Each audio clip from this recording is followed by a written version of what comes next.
Good evening, everyone, and welcome to BT's Fly Tying Friday. Tonight, the 20th of October, 2023, we're going to be working with Gretchen's going to start a new project with the duck butt dun, and I'll be working on some Wrong Way Wulffs. The tip tonight, well, it's got something to do with glue. We'll talk about that in a minute. But we're the BTs from Boise, Idaho, and welcome to all of you. Gretchen will be starting tonight, and I'll just turn it over to you, and you tell me what you want to do. Okay. Well, I want to talk. So you just be quiet, okay? I'll just keep my mouth shut, just like I'm told to do. Yes, yes, ma'am. What's going on is we have all of Gary LaFontaine's flies on video, and of course they're on DVDs, and DVD is not a compatible way to look at flies anymore. So I had the great idea of getting them so that we could put them on our YouTube.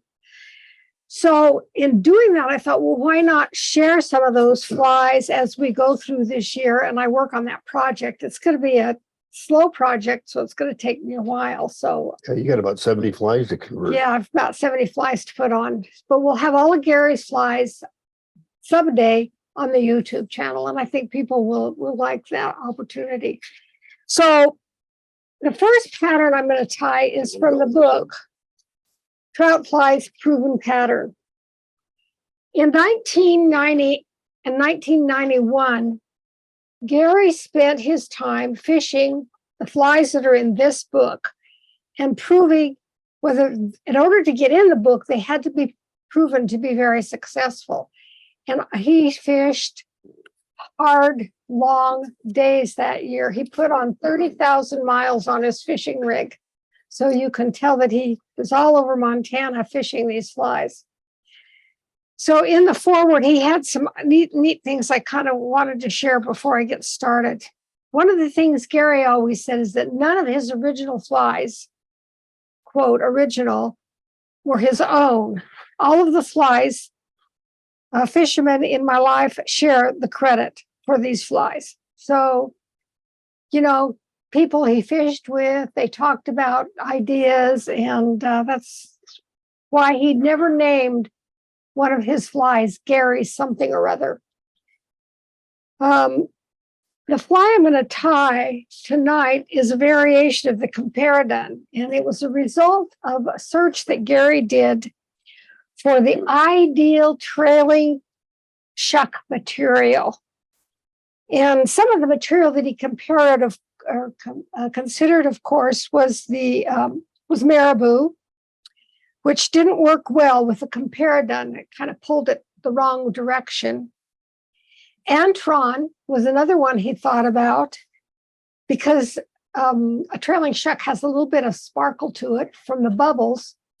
But the antron is too bright, I guess you'd say, for a mayfly imitation. So, and I never knew that before. And it's funny, you read some of Gary's information, and there's so much in his books that you have to read them several times to pick it all up. And I never did pick that up till today. So the material that he needed was a combination, some of the aspects of the marabou, the softness, and some of the aspects of the antron, which would be the sparkle. And he said it was obvious at that point what it had to be, and it had to be CDC. CDC has the softness and the tendency to bubble in the meniscus, to pick up bubbles, and those bubbles will be a sparkle. And so thus the muted sparkle of this fly. It is a very simple fly, quick to tie, but it looks great in the water. It's been proven to be very good. The CDC shuck, he said, moved, and this was with the underground guys. He would have divers watch the flies, and he said that the shuck moved with every deviation of current, and it shimmered just enough like the mayfly's shed nymphal skin gemmed with bubbles. That was a direct quote from him. So given that, because, I looked at this fly and I thought, That doesn't look so great. And I have to admit, I have not fished with it, but having read why he did what he did, I think we're going to be doing some fishing with that this summer. I Okay, want to try I it. want to show the fly. So here's the fly. This is where we're going. And as you can see, this is just very simple fly.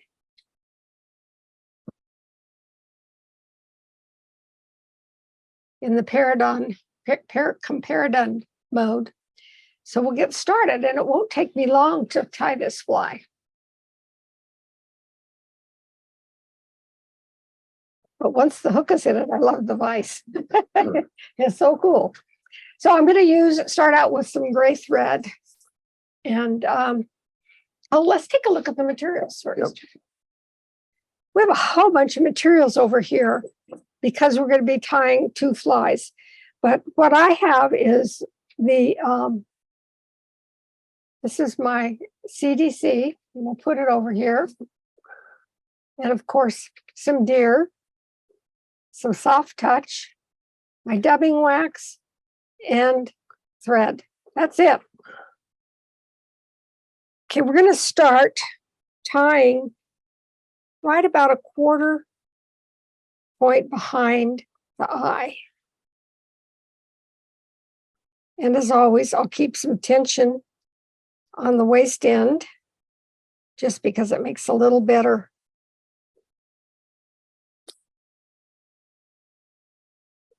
base wrap.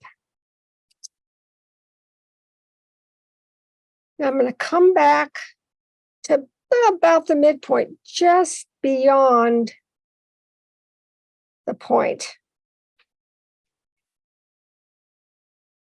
I want 2 CDC feathers. I don't tie a lot with CDC, so this has been kind of interesting for me. And what I want to do is just get a hold of some fibers here and pull them. And we don't care if they're, in fact, we want them a bit scraggly. There's one that's way out of. In other words, you don't want them lined up all even with the tips even, huh? No. Okay. And you can see it's we've kind of got a shape to it there a little bit. And I want it about as long as the shank. And the argument I had with myself today is, well, when all the tips aren't even, what part of that goes to the end of the shank? So I decided to divide it in half. So some of this is going to be a little longer than the shank. See, those are going to go a little beyond. That was just how I decided to do it. I don't know, some of you might have an opinion, but I don't think it probably really matters. It's a trailing shuck after all, which is probably not real organized in how it's trailing. So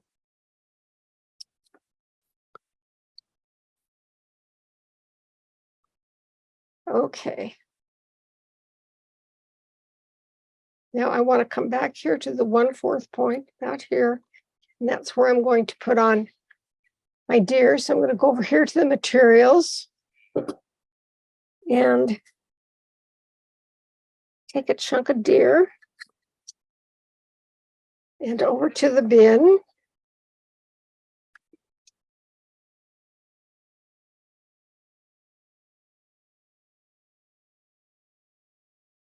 And the key to that is you really got to get a hold of those tips.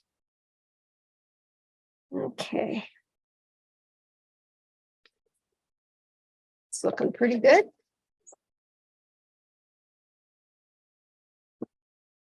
Al Stacker.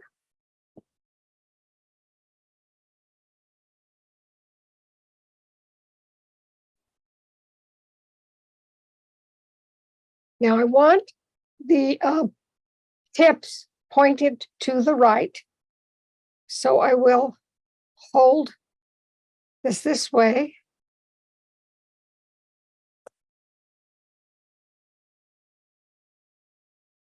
Oop. Now there again, I want the length of this to be about the length of the shank, how tall we want the wing. So that looks pretty good right there. Notice I'm holding the feather towards me, or the hair, and I'm gonna really ratchet down on it.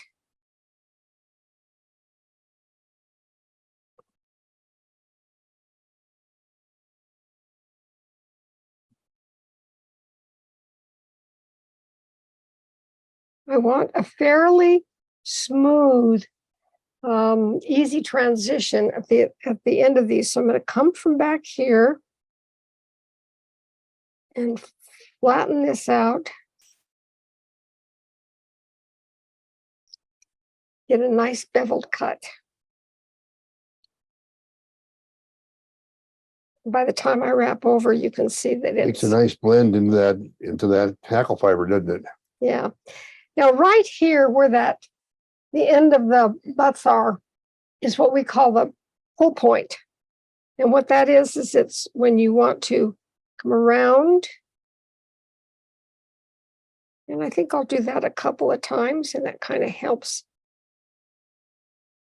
that stand up a bit.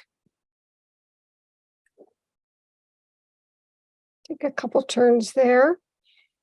I'm going to come back, and our favorite way of doing this is to take about a third, go through. Well, need to get closer to it. There we go. And another third. And the last third, and this is where I put in my ball of thread.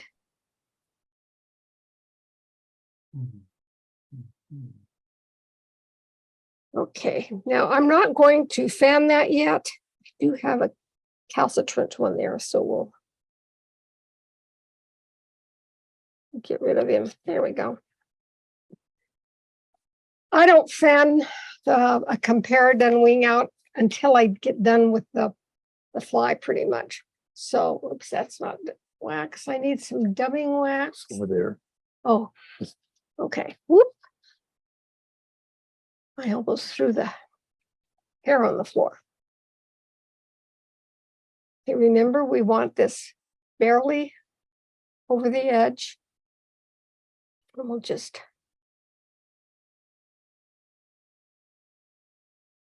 stroke some on here.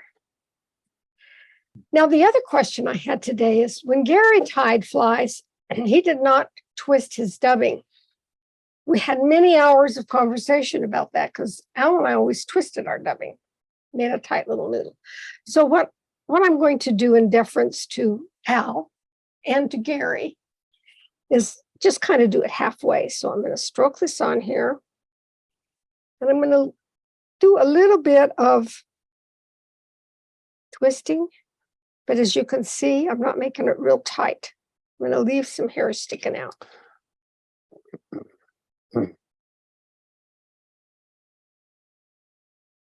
To the back. Now I'll go back forward. And I want to make it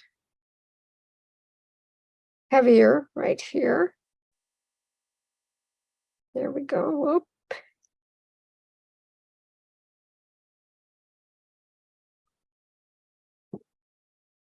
And the whip finish.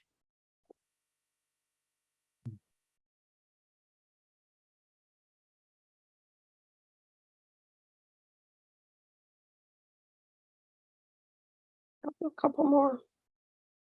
Didn't have a lot of wraps on that head. I want to be sure it's covered. There we go.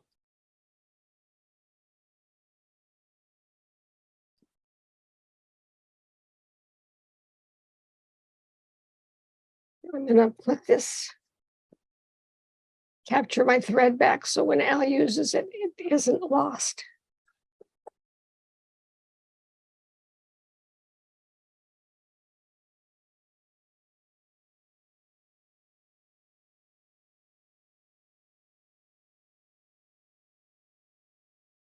You got a wild one poking down there. Why don't I see it? on the bottom. Oh, there it is. How did he get down there? Okay. It There. wasn't getting with the program. Yeah, he wasn't. So we know how to take care of that. I was going to ask, were you planning to show that recipe? That's a darn good question. There it is. I There you go. found Yeah, it. grab your cell phones and take a picture. I really recommend trying this. I'm going to fish with it this summer. We could go down to the Boise River actually. We and sure fish. could. Yeah. The weather has been glorious. Today it was 80 degrees, a beautiful fall day. We should be fishing the Boise River right in town.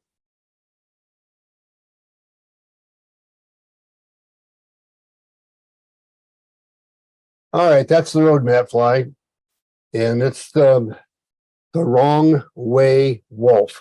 And I'm going to probably stop using the Wrong Way here in a bit, because sometimes I have, like this one, Wrong Way Wulff. I have a heck of a time saying all three of them without messing something up. And it's like Gretchen's fly, the duck, butt, done. If I don't say it fast, the duck and the butt don't come out right. Let's take a look at the recipe. It's dry fly, hook size 8 to 22, standard 1XL long dry fly hook. However, a short one could be fine too. It really makes no difference. Your thread, where I'm going to use gray 70 denier, but it's your choice, because what we're trying to do is more or less imitate a mayfly. And so whatever the naturals are doing, great. The tail is going to be deer or elk. The wings will be deer or elk. The body is gray dubbing or your choice of color. The hackle is going to be grizzly or dun or your choice. And the head's thread. I have a question. Yeah. I don't know why I never asked this before. If you're using deer on the tail, do you try to use deer on the wing, or do you sometimes mix deer and elk? I've never done that. That'd be a good one. That'll be a good one to try on another day when we have to do a wrong way something. You've always done the same thing. Sure, yeah, Okay. exactly. And in fact, today we're going to get into why I call this a wrong way, is because we're using a material, a part of the deer hair not normally used. Now, you'll notice on Gretchen's fly, the wing went together pretty nice. I'm going to have to go through some gyrations to get my wing to even come close to looking as nice as her wing did. And it's not because I don't have the skills to do it. It's the material, and she's a hell of a lot better than I am. Yeah. Okay, I know. It'll be a lot nicer around here if I just give her credit where credit is due. Anyway, but the wrong way thing, I think I'm going to start referring to these flies more as making do with what you got. And there's a lot of the ones that I'm going to present over the next weeks that will just be taking something and making it work into a fly. But let's start with a process. First, we've already talked about this, but I'll do it as a review for anyone that hasn't been on here before.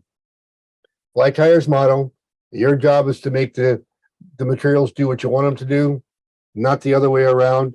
That's kind of a good idea if you can enjoy it as you're going along. So enjoy the process. What is fly tying?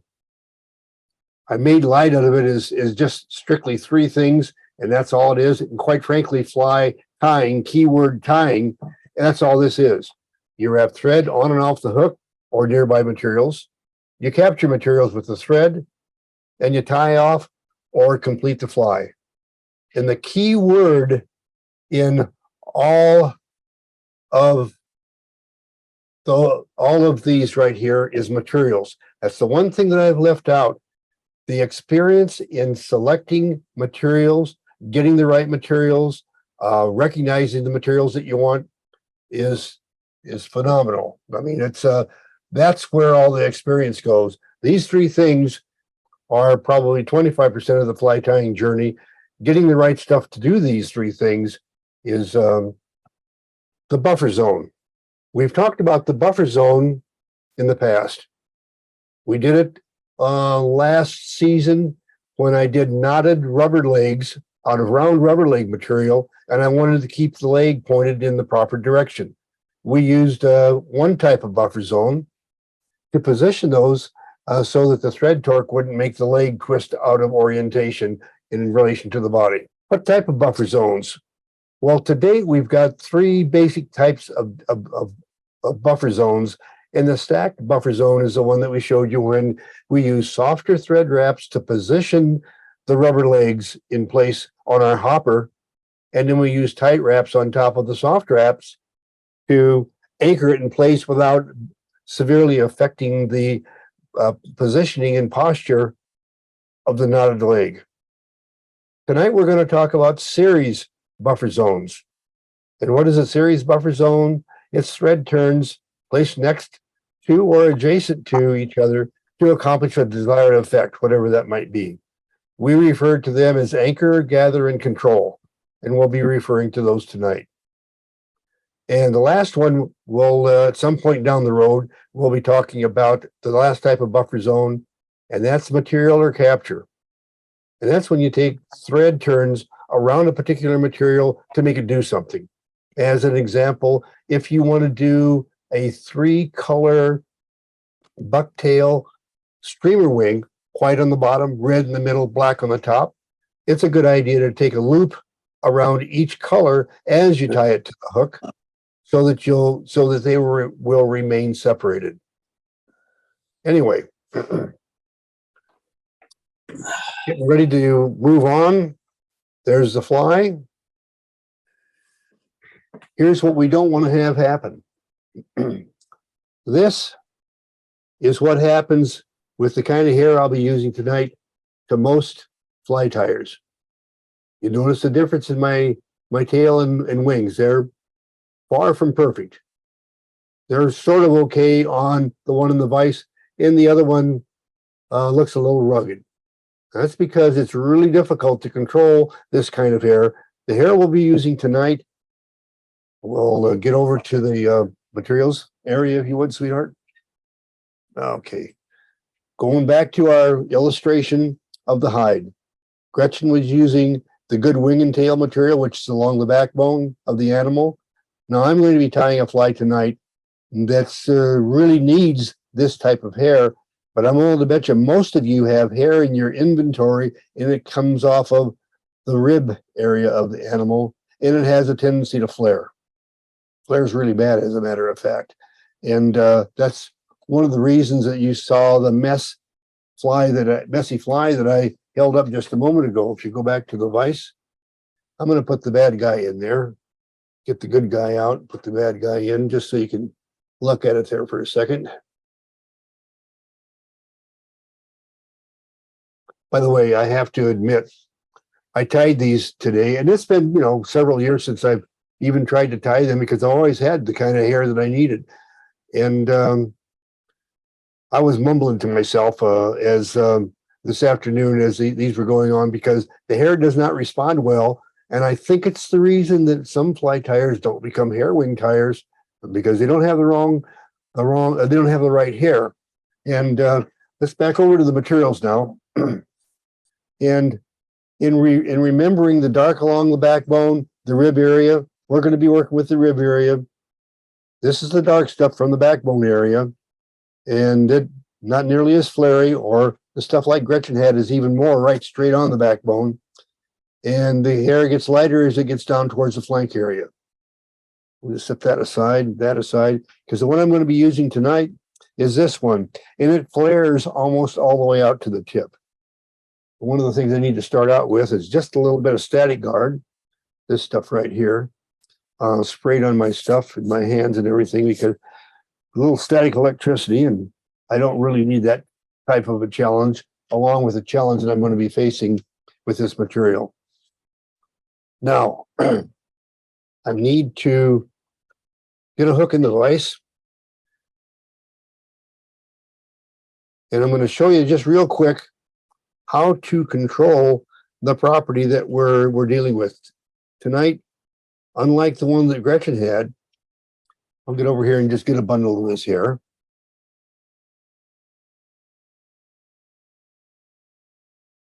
And I'll come over here to the bin and just clean out the waste. And I'm just rapidly running my finger up and down through the butt ends of the hair.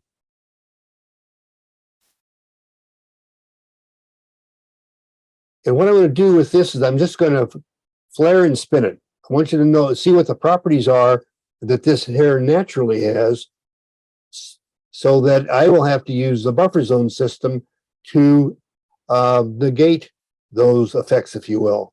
So I'll just trim that off, do a spin around and that's what that hair wants to do.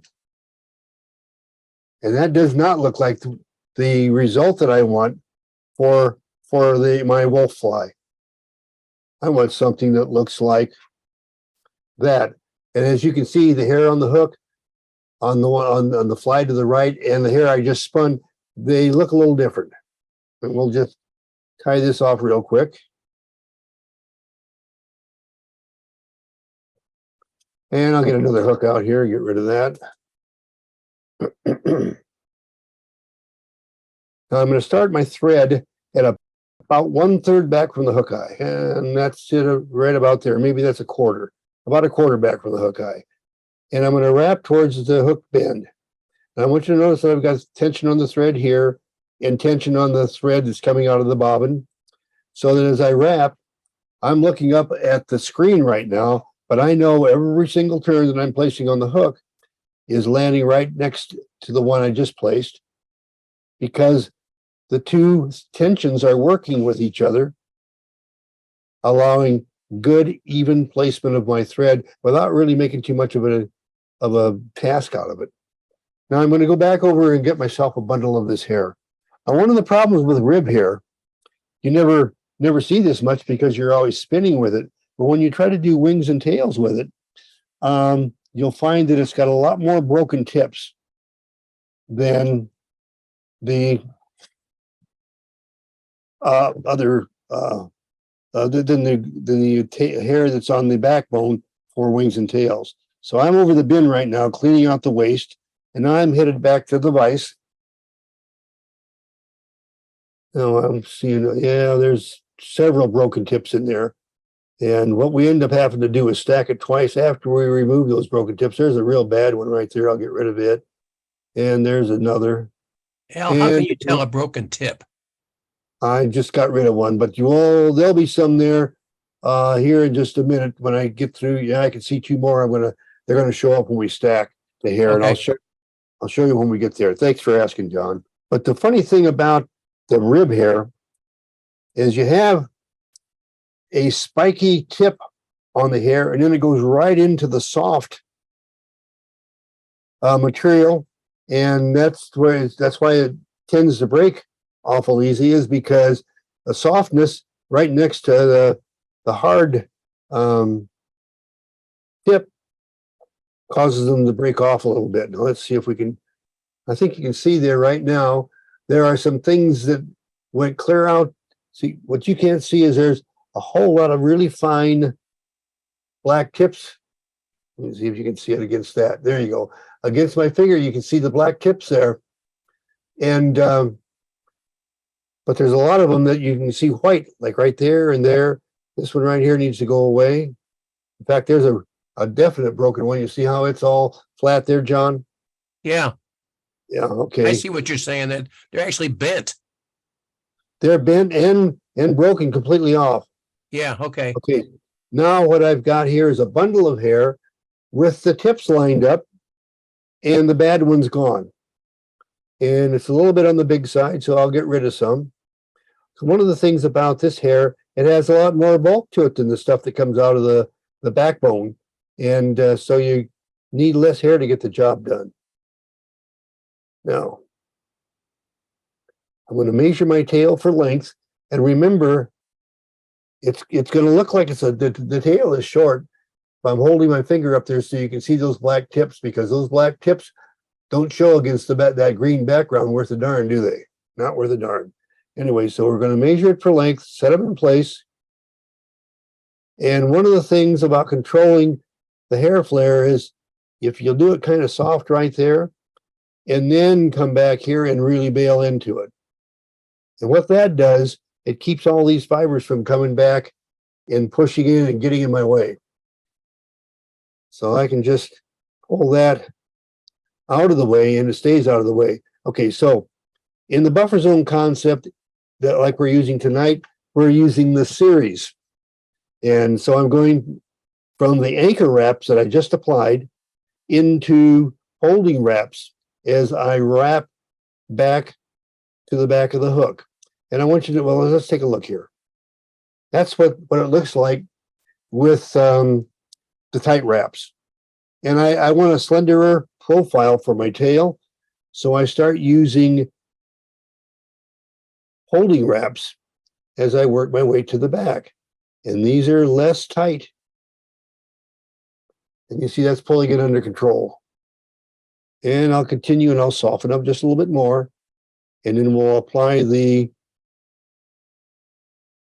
last capture wraps after I've done a few other parts of the fly.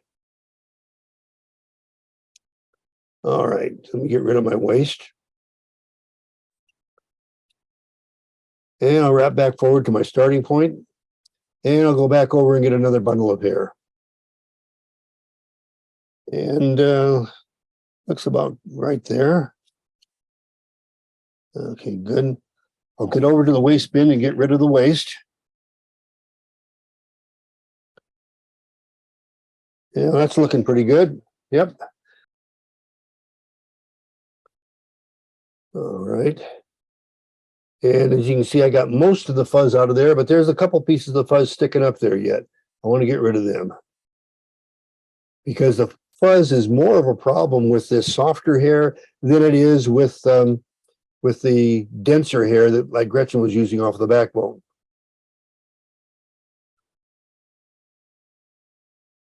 All right. And we're going to have some broken tips to remove. It's a fact of life when you work with the rib hair and try to make it wings and tails out of it. You see, I've got several here that here's one sticking out right here that's broken tip. And it looks like I've got about 4 broken tips in there.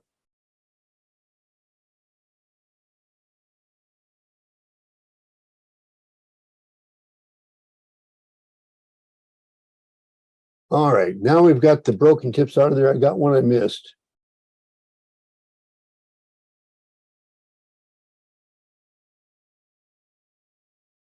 There we go. That's looking pretty good. Now, I don't have to restack that. It looks like it's pretty well lined up. And I'll measure my wing for length, set it in place on my side of the hook. Notice how I've kind of rocked it down on my side of the hook. Gretchen talked about the same thing when she did hers. And then what that does is now we're going to allow thread torque to take the hair from our side of the hook and move it up on top of the hook. Package and kept the good stuff for us and packaged the rest and sold it on. And if you're going to be spinning hair, well, we haven't done that for a long time. It's been a while. Yeah, we don't do that anymore. Nope.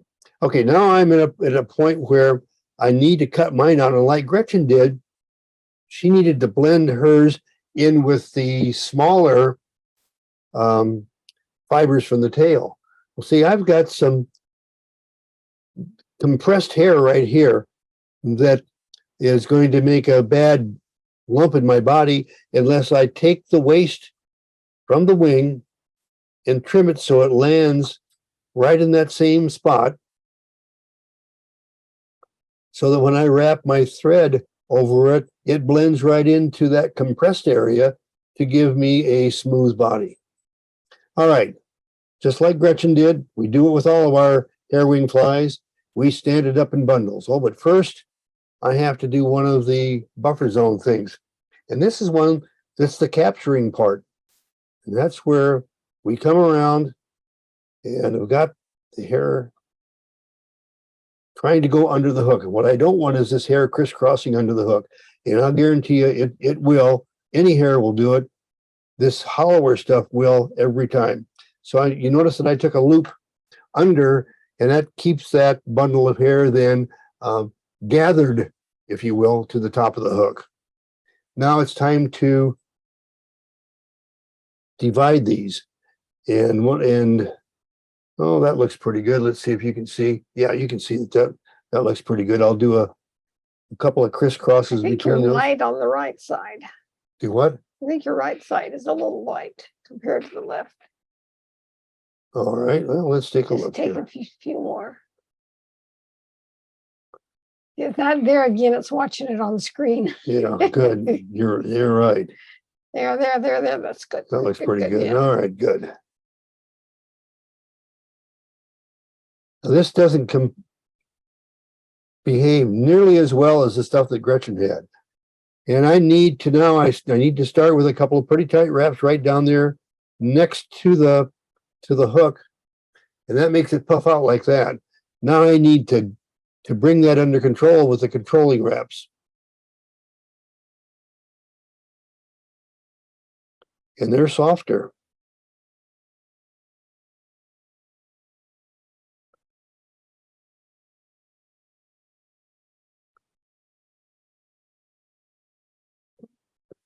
And every now and then there's one that doesn't want to get with the program. And that's what scissors are for. All right. Now I'm going to do the same thing on the near side. Let me see if I can twist that around so you can see it better. There we go. Again, I'm going to do a pretty tight gather right there. And now I'm going to start softening those wraps, my gathering wraps.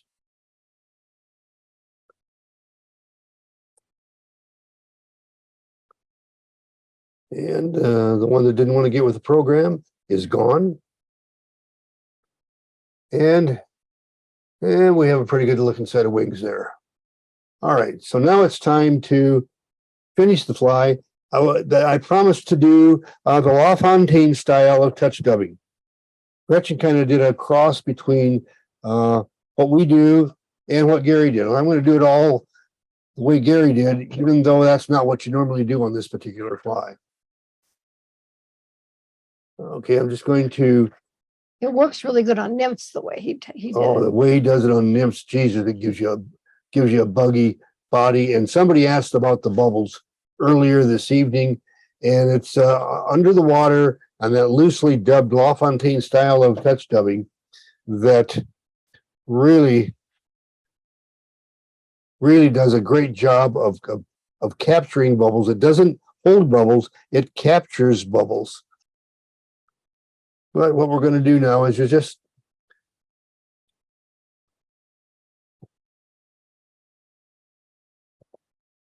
let's see if you can see. There, you can see that a little bit better. And it's a little bit thick right there.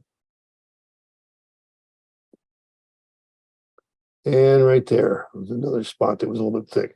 So now, the way Gary dubs, or did dub, is he just starts rapping. And I said, Gary, doesn't that stuff come out? Now here's the gathering. Very gently, and then immediately come forward so that won't slip off the hook, then go back.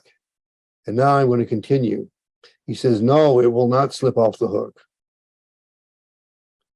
Because every time I turn the thread around the hook one time, we have a twist in that.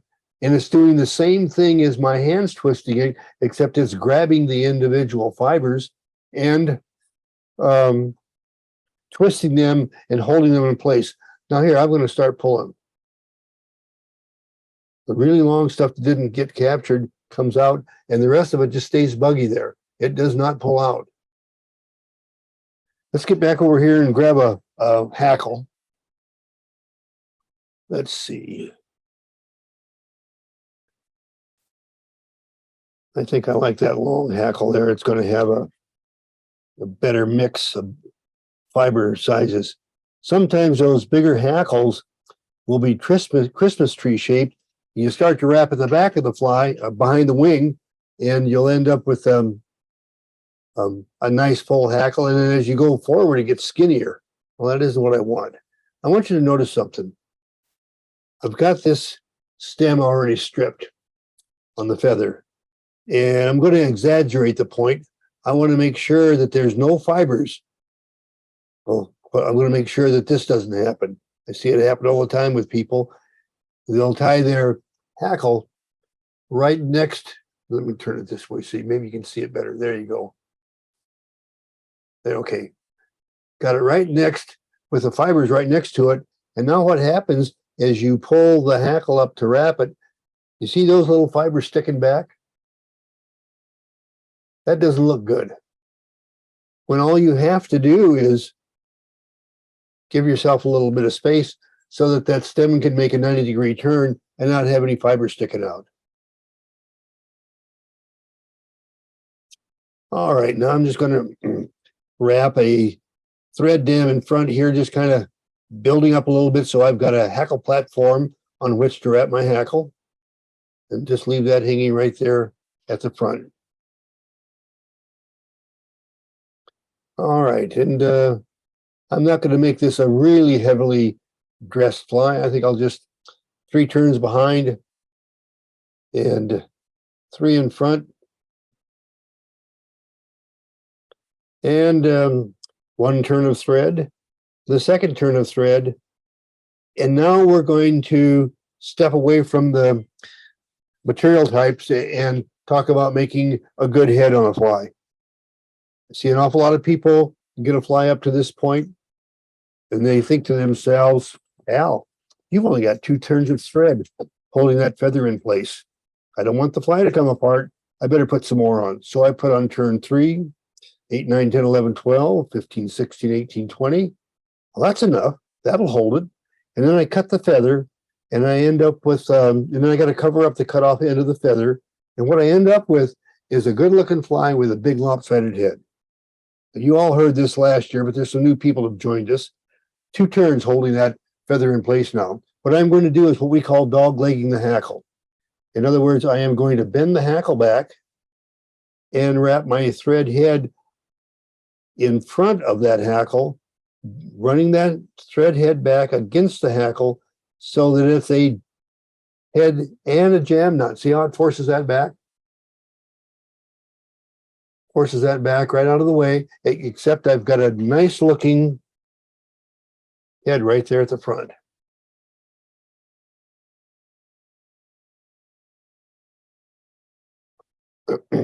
Anyway, so now I'm going to trim off the waist. Set that down. Grab my whip finish tool. And we'll put a whip finish starting at the back of the head and making each subsequent turn closer to the hook eye.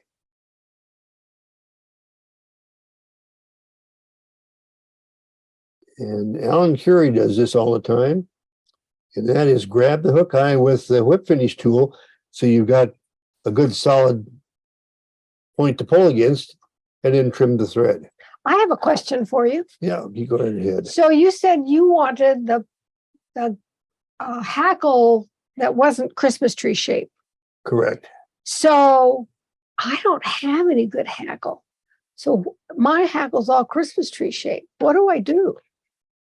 We're going to get into that at another time. Okay. That's going to be another one of those making do with what you got. And it's the way you build the underbody and the way you wrap the hackle. And sometimes you don't wrap from back to front. Sometimes you tie on at the front and wrap to the back. That should be all the tip that you need for those of you that have watched this before. Anyway, that is a reasonably looking gray wolf. Not as good as the one that Gretchen tied. Hers wasn't a wolf, but the wings were a lot nicer on hers. That turned out pretty good though. But it turned out okay. And the weekly tip this week, we're going to talk about glue application. I don't know about you guys, but gluing is one of the things, especially since I started using UV, that I can just really mess it up big time. And in fact, I'll show you what I mean. I've got this really nice looking fly right here in the vise. And I'm going to turn it around here so I can put glue on the head so you can see. There we go. Good. Now I'll get some of my UV glue here. And I'm going to glue that thing. Okay.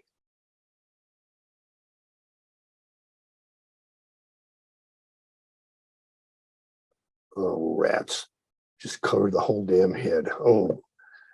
Okay. I know that never happens to any of you people. I just thoroughly messed that fly up. Because as you can see, I got enough glue there for the whole or a whole dozen, not just one fly.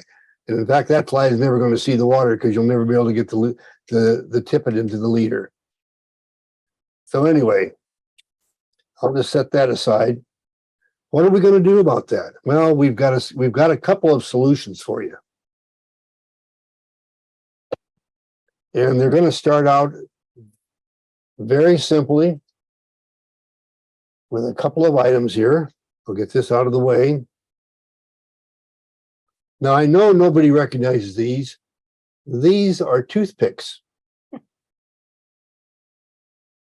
So I am going to just pull a couple of those toothpicks out.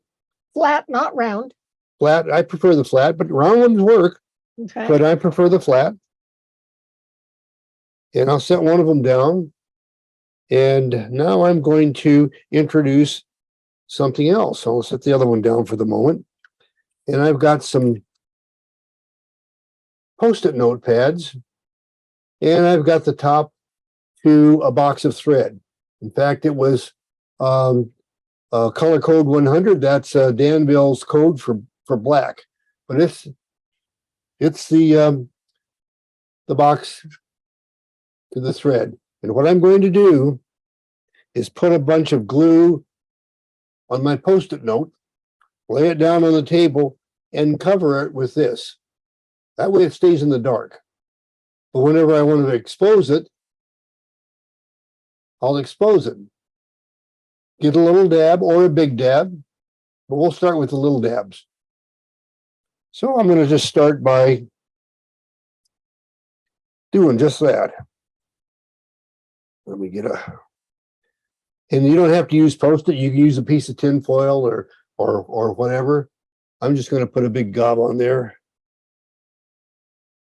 Okay, as you can see, I've got a pretty good gob of the UV right there. Now I'm going to set that down. You can't see it; it'll be on the table. I'm going to set that down and put my cardboard box cover over the top. Now, when I want to do a fly, let me just get another one of these flies. That isn't the one I messed up, is it? Yeah, that's the one I messed up. Oh, I've got a whole bunch of them over here if you need a fly. Oh no, I got one right here. Okay. Now I got another one of those that I tied this afternoon. I'll just twist it around a little bit so you can kind of see it a little bit better. I'll take the cover off of my dab of glue, and I'll take the very tip. Could be a needle, could be a toothpick, whatever. And I'll just pick up a little bit. Just get it in there.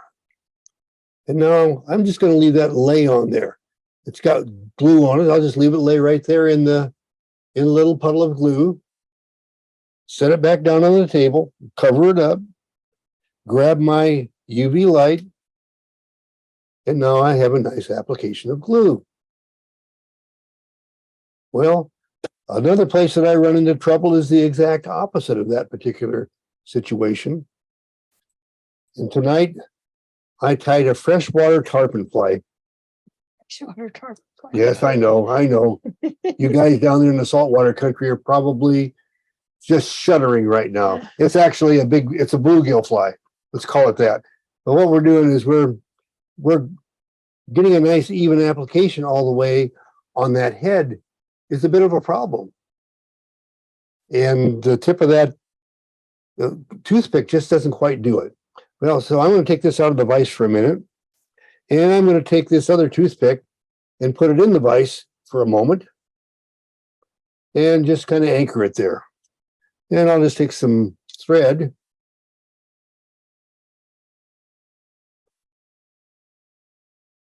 and tie it on there just like it was a hook or something. And I'll slip over here and I can get whatever hair I want.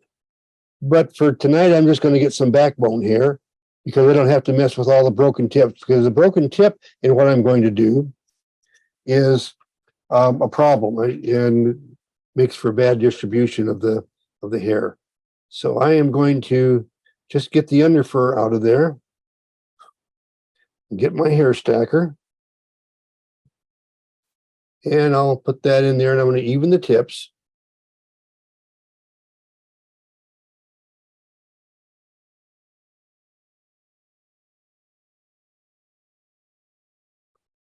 Now, I'm just going to, now what I want is this to stick out in front there a little bit. And so I'm just going to kind of anchor that in place right there. Cut it off. And now what I'm going to do is just start gathering these hair fibers around the brush handle. We now have a small brush applicator. Good. Yep, I like that. We have a small brush applicator for rod building, freshwater tarpon flies, whatever. Yes, I know there's no such thing as a freshwater tarpon fly. Somebody's out there laughing and okay, laugh away. That's just fine. Now I've got a choice. If I want to, I can glue that or I can not glue it. I'm not going to worry about it. You guys get the picture. If you want to glue the thread wraps, please do so. So now it's time to lay this down for a moment and put my freshwater tarpon fly back in the hook or in the vise. And I'll uncover my Post-it note with all this UV glue on it. And of course, it's still just runny as can be. And so I will get it into my paintbrush. And I'll just start painting that guy. By the way, this concept works really well for rod building.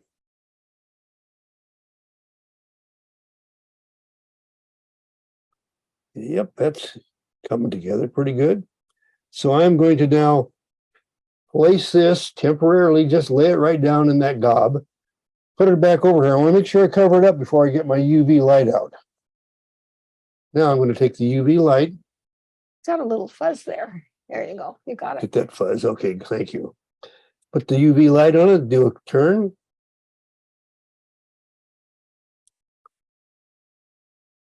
And it looks like I could use another coat of that stuff, so I will. I'll just leave my notepad just laying down there on the table so that I can do this. Use the rotating feature of my vise to put the stuff on there. Cover it up and put on the light. And there we have a freshwater tarpon tamer fly. Anyway, so much for the weekly tip. Now we're going to get into sharing on BT's fly tying Friday, and we have people from the audience share with us, or we share with them on various topics. But tonight, we're going to start with the Halloween fly. Now, last week, well, let me rephrase. David Buckner sent us another fly on the Halloween challenge so that all of you could share, and he's sharing as well. And the fly on the left is the one that he shared last week. The fly on the right is a candy corn fly. God dang, David, I got to tell you this. I have never eaten a piece of candy corn that looks like that. That's I can see why it's some Halloween stuff. I don't know what to tell you, but let's get back to that fluorescent part. yeah, it's fluorescent, all right. It's gorgeous. It's a conehead candy corn. Oh, it's a conehead candy corn fly. That's right. Okay, gotcha. Thank you, David. Anyway, Actually, it would work great on Sea Run Cutthroat, believe it or not, out in the Seattle area. I have no doubt that it would end up somewhere and work well in the salt because it's tied on, looks like it's tied on a steel hook. Yeah, near as I can tell. Anyway, back to that now. What we would like is for all of you to share with us, and I think Jerry Chris was talking about sharing with us tonight. Were you wanting to share a fly, Jerry? No, I'm building one. I'll have it for next week. Oh, Oh, for Okay. next week. Okay, well, that's cool. anybody else? have one? Anybody else want to share a flag? David, it Started. looks like you're the guy that did all the sharing. Hey, folks, that's it for tonight. For now, it's a wrap. Until next Friday, please consider joining us. Thank you now.